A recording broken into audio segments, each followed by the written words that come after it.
सारी दुनिया में जाइएगा, हो सकता है वहां लक्ष्मी से काम बन जाए, पर पूरी दुनिया छोड़कर विश्वनाथ के पास आइएगा, यहाँ लक्ष्मी से नहीं केवल तुम्हारी भक्ति से काम बन जाता है, केवल तुम्हारी भक्ति। और महाराज जी हमने देखा यहाँ बाबा जी कि जब बेटी निधि को परमिशन नहीं मिली तो हमने देखा, तो हमने उसको एक ही बात कही कि अब तो विश्वनाथ के हाथ में है कथा करवाना और ना करवाना।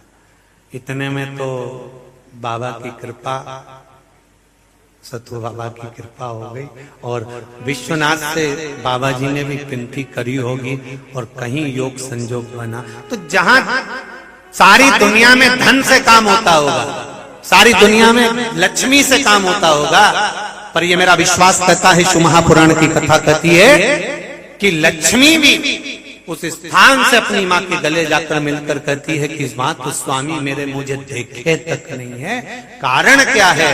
क्योंकि जिस भूमि पर नारायण 50,000 वर्ष तक तप कर रहे हो, उनको कहते हैं कि मुझे लक्ष्मी देखने की जरूरत नहीं पड़ती। यहाँ तो भक्ति के बल पर विजय प्राप्त होती है, भक्ति के बल।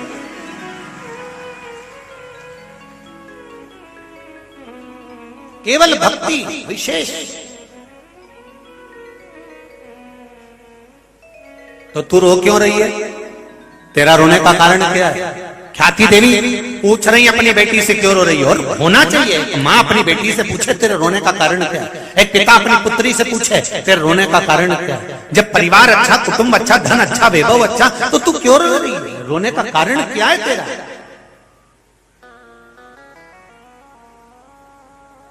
मां, स्वामी ने मुझे देखा नहीं, तो तू भी तप साधना में लग जा, तू भी तप साधना कर, तू भी आराधना कर, तू भी भक्ति धारण कर। कौन मां होगी जो अपनी बेटी से कहेगी कि ये काम कर? जब भी विवाद होता है तो एक ही चीज के पीछे होता है कि ये मुझे कहीं घुमाने नहीं ले जाते हैं।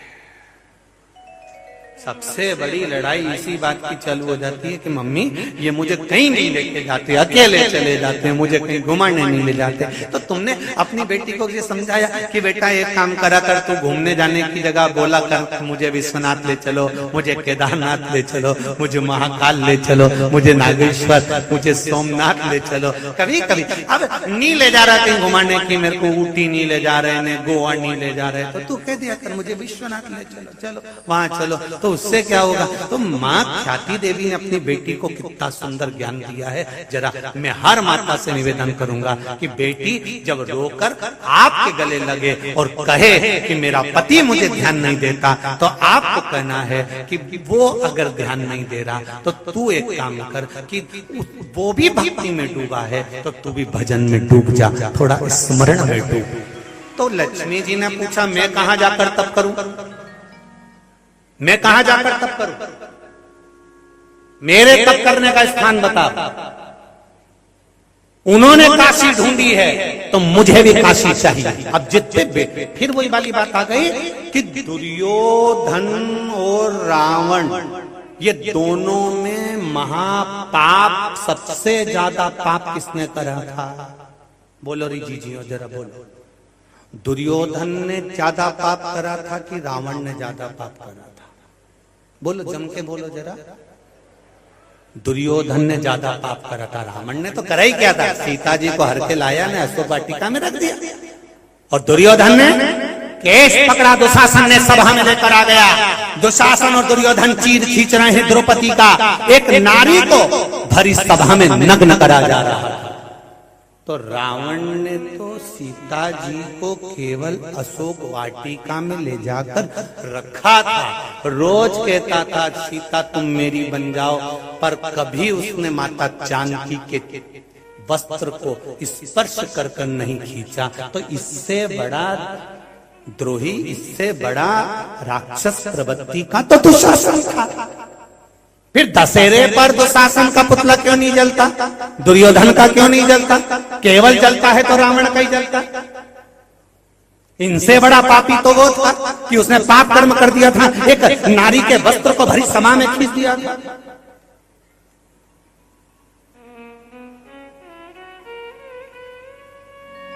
कारण क्या था? बस एक कारण था जिसके कारण रावण के पुतले को आज तक जलाया जाता है कि दुशासन दुर्योधन अपनी माता और पिता के पास में बैठकर, धृतराष्ट्र गांधारी के पास में बैठकर, अपने परिवार वालों के पास में बैठकर अपनी जिद को छोड़ देते हैं और लंकाधिपति रावण मरते दम तक अपनी जिद नहीं छोड़ा। जो जिद नहीं छोड़ता उसका अंत बुरा हो जाता है, इसलिए रावण का अंत बुरा हो जाता है। जिद छोड़ना पड़ता। माता लक्ष्मी ने कहा जब मेरे पति काशी में तप कर रहे तो मुझको अभी काशी चाहिए, मैं बिना काशी के तप नहीं करूंगी।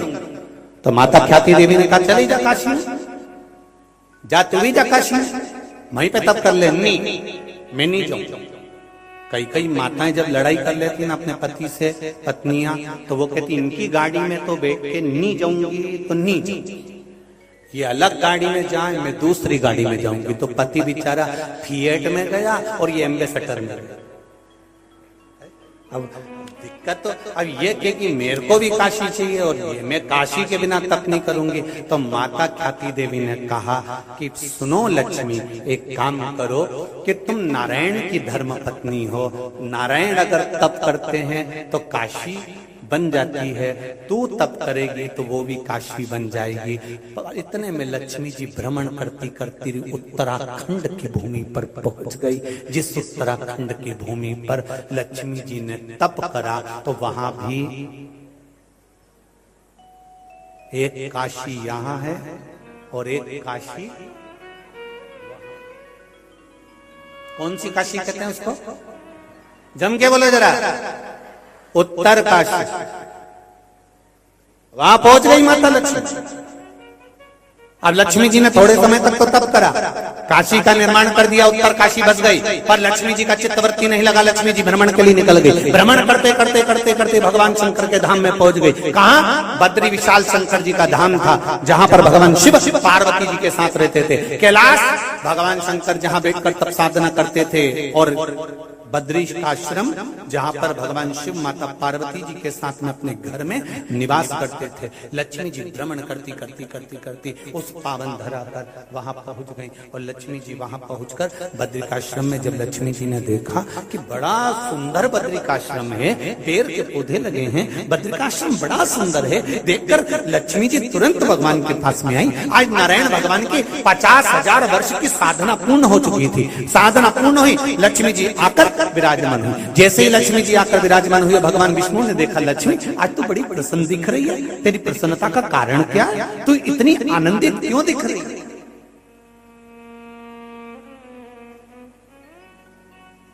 तेरी प्रसन्नता का कारण क्या है लक्ष्मी? लक्ष्मी जी कहती हैं मेरी प्रसन्नता का एक कारण है कि मैं भ्रमण के लिए गई थी और उत्तर काशी में मैंने बैठकर तप साधना करी। घूमती घूमती मैं बद्रिकाश्रम में पहुंच गई। बद्रिकाश्रम में जाकर मैंने क्या देखा, बड़ी सुंदर व्यवस्था, बड़ा सुंदर धाम, इसलिए मेरा मन कर रहा है। भगवान विष्णु ने कहा लक्ष्मी क्या मन कर रहा है, कुछ भी हो जाए वो बद्रिकाश्रम मेरा होना चाहिए। भगवान विष्णु ने कहा वो शंकर भगवान का घर है और तू वो मांग रही है, दूसरे की प्रॉपर्टी अपनी कैसे हो सकती है? मैं नहीं जानती, मेरे को तो बद्रिकाश्रम चाहिए, बस आप कुछ भी करो चाहिए। भगवान ने कहा ठीक है। और मेरे नारायण उस अलकनंदा के घाट पर छोटे से बच्चे का रूप रखकर मेरे नारायण रोने लगे। पार्वती जी के कानों में शब्द पहुंचा कि कोई बच्चा रो रहा है।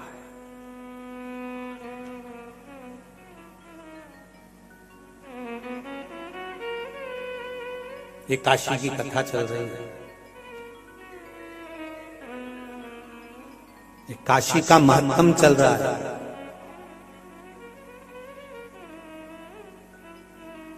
एक बच्चा रो रहा है, पार्वती जी के कानों में शब्द गया तो पार्वती जी जाकर देखी छोटा सा बच्चा रो रहा है अलकनंदा नदी के तट पर। अलकनंदा नदी के तट पर एक छोटा सा बालक। पार्वती जी ने देखा, शिव जी के पास आए, बाबा स्वामी शंकर भगवान पूछे क्या है? कोई मां अपने बच्चे को भूल गई अलकनंदा के तट पर, बहुत रो रहा, बहुत रो रहा। और बड़ा सुंदर है प्रभु, बड़ा सुंदर।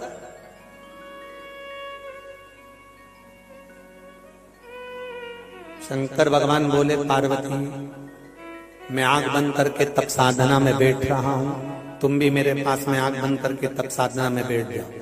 पार्वती जी बोली आप करुणा सागर हो, आप दया सागर हो। भगवान शिव बोले वो सारा सागर में जान गया पर तू चुपचाप मेरे पास में बैठ गया। आप एक छोटे से बच्चे पर दया नहीं कर सकते? भगवान बोले दया ही दुख का कारण हो जाएगी, पार्वती चुपचाप बैठ जा। पार्वती जी बोली सारी दुनिया आप पर विश्वास करती है और एक बच्चा रो रहा है, आप उसको बचाना नहीं चाहते? शंकर भगवान बोले पार्वती मैंने कहा ना चुपचाप मेरे पास में आकर बैठ जा। पार्वती जी बोली मैं उस बच्चे को लेकर आऊंगा।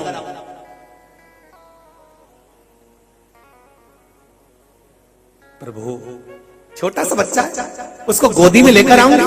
शंकर भगवान ने कहा पार्वती तू जानती नहीं है किसी के बच्चे को अगर गोदी ले लो तो पूरी जायदाद देना पड़ती है, तुझे मालूम नहीं? अगर किसी की औलाद गोदी आ जाए तो गोदी आने के बाद में तो प्रॉपर्टी की हकदार तो बन गई।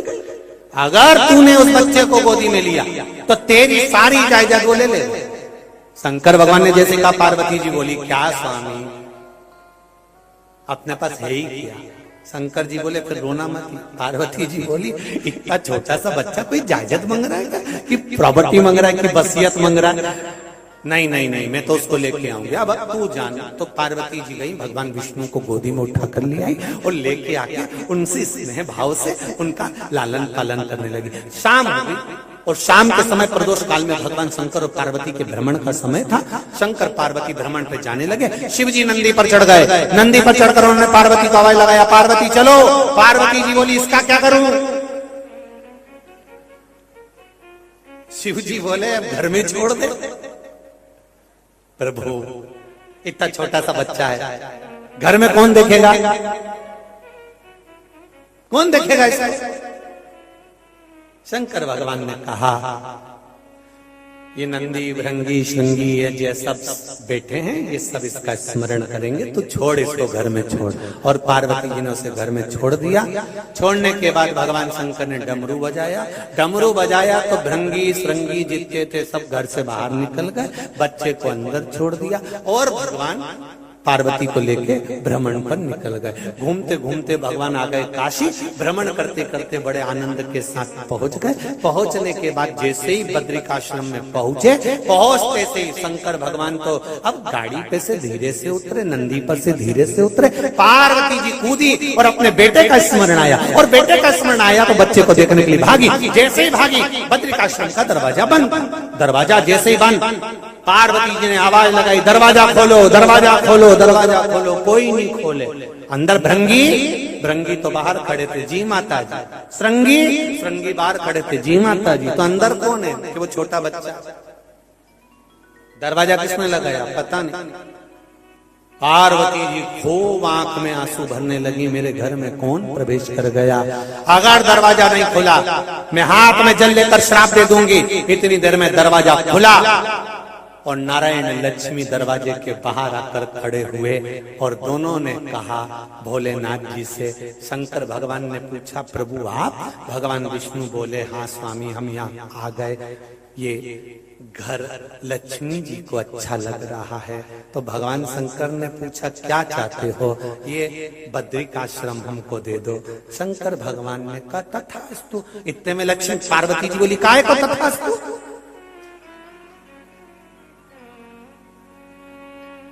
ये काय को तथास्तु? अपना घर अपन नारायण को दे देंगे। हाँ अपन कहां रहेंगे? भगवान शंकर बोले अब ये तो नारायण बताएं, जब हमारा घर ये ले रहे हैं तो ये हमको कहाँ रखेंगे। तो नारायण भगवान से शिव जी ने पूछा तुम हमारे बद्रिकाश्रम में रहोगे तो हम कहाँ रहेंगे। नारायण बोले जिस काशी में मैंने 50,000 वर्ष तक तप करा मेरा महादेव वहां रहेगा, मेरा महादेव।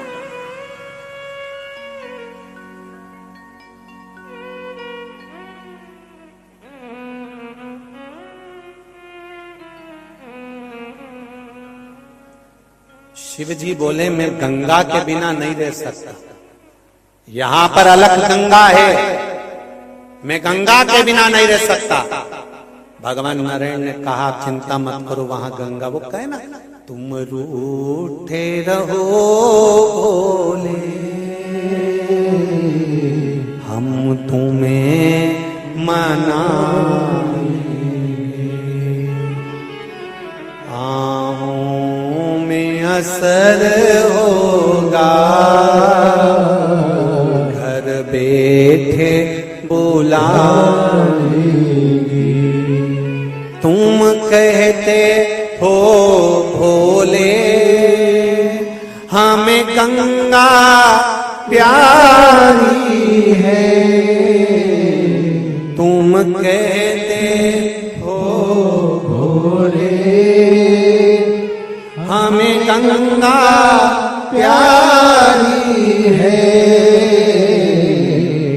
एक बार तो आ जाओ गंगा भी बुला देंगे, एक बार तो आ जाओ गंगा भी बुला देंगे। तुम रूठे रहो बोले हम तुम्हें मना। आप आओ तो भगवान विष्णु ने कहा जाओ, जाइए काशी, गंगा पहुंच जाएगी आप। दे दिया बद्रिकाश्रम, भगवान नारायण ने अपना, भगवान शंकर ने अपना धाम बद्रिकाश्रम भगवान नारायण को दे दिया। आज भी बद्रिकाश्रम में चने की दाल जो चढ़ती है वह भगवान शंकर के भाव से समर्पित होती है। आपने बद्रिकाश्रम में कुछ चढ़ाया ना चढ़ाया, पर वहां चने की दाल का महत्व ज्यादा है।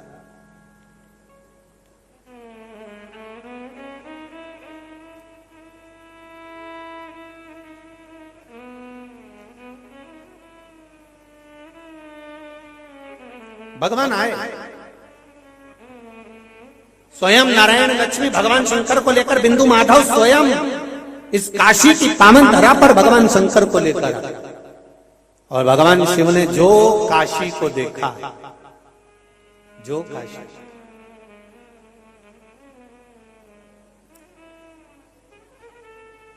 देख कर मेरे देवादिदेव महादेव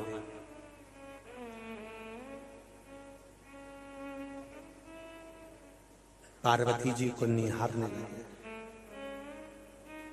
पार्वती जी शिव जी को देख रही हैं और शंकर भगवान माता पार्वती को देख रहे हैं।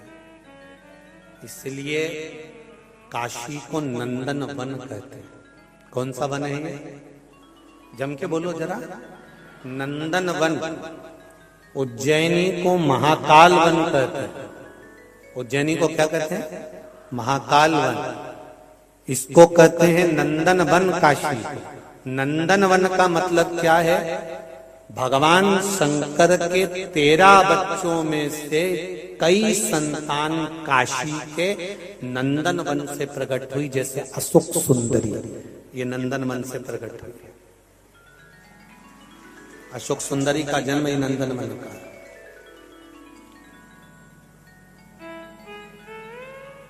जया, विषहरा, शामली बारी, दौतली और देव, ये शंकर भगवान की पांचों लड़कियां गंगा के जल से प्रकट होती हैं और प्रकट होने के बाद ये काशी की धरा पर आकर विराजमान होती। काशी की धरा पर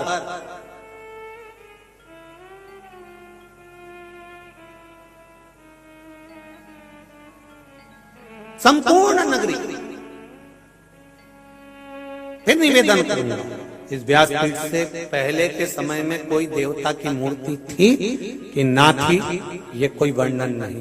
परशु महापुराण की कथा, स्कंद पुराण, पद्म पुराण, अग्नि पुराण, नर्मदा पुराण, वायव पुराण, संहिताएं जितनी हैं, जितने शास्त्र, जितने वेद, जितने पुराण कहते हैं कि भारत की भूमि को ही नहीं, पूरे विश्व को, पूरी विश्व की भूमि को कहीं से भी खोद कर देख लो, अगर खोदोगे तो उसके खोदने में एक जरूर निकलेगा, वो मेरा महादेव जरूर निकलेगा, ये निश्चित है।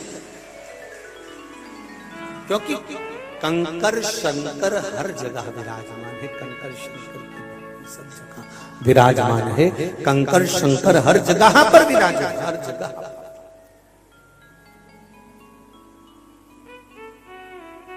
वो प्रकट है, प्राप्त है। महाराज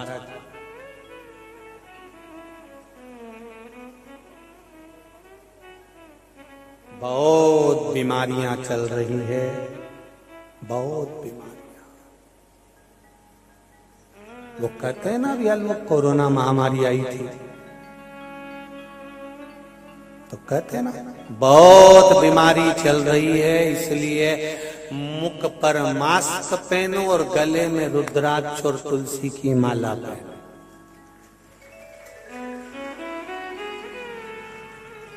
क्या क्या पहनना है जरा जम के बोलो जरा। मुंह पर मास्क और गले में रुद्राक्ष और तुलसी की माला। तो कहोगे महाराज जी ये मास्क पहना ये तो ठीक है कि ये बीमारी को रोक देगा, तो ये रुद्राक्ष और तुलसी की माला ये काय के लिए पहना रहे हो?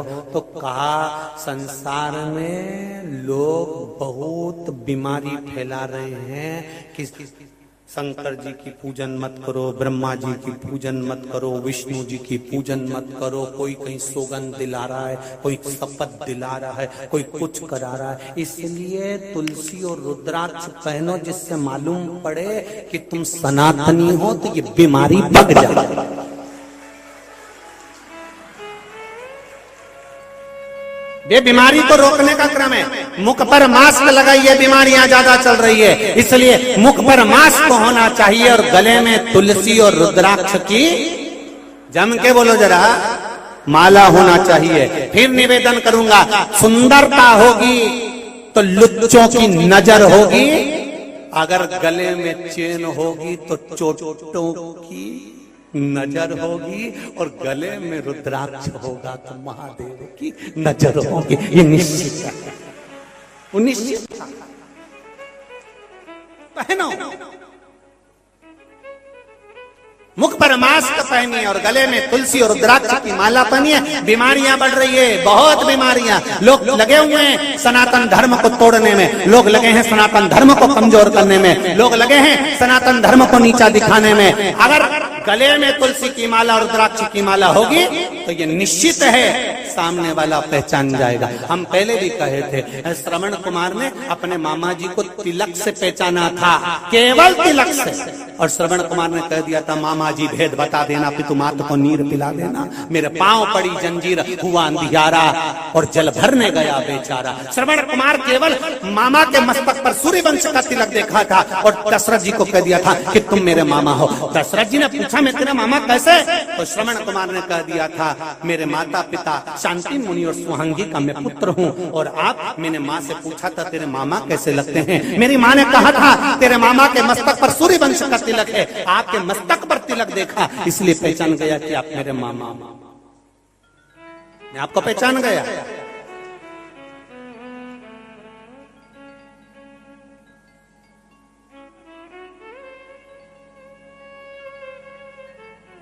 ये पहचान कहीं ना कहीं मैं महाराज जी कहने में पीछे नहीं हटूंगा। आपका दर्शन हुआ, पर मुझे ऐसा लग रहा है कि पहले भी एक बार कहीं मिल चुके हैं, कहीं स्मरण आएगा मेरे को तो मैं व्यासपीठ से वर्णन कर।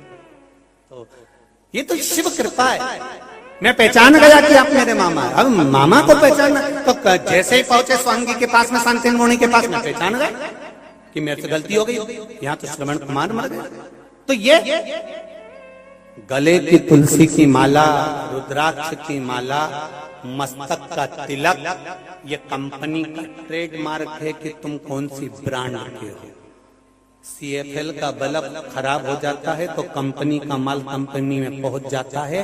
अचानक हमारे प्राण छूट गए, माथे का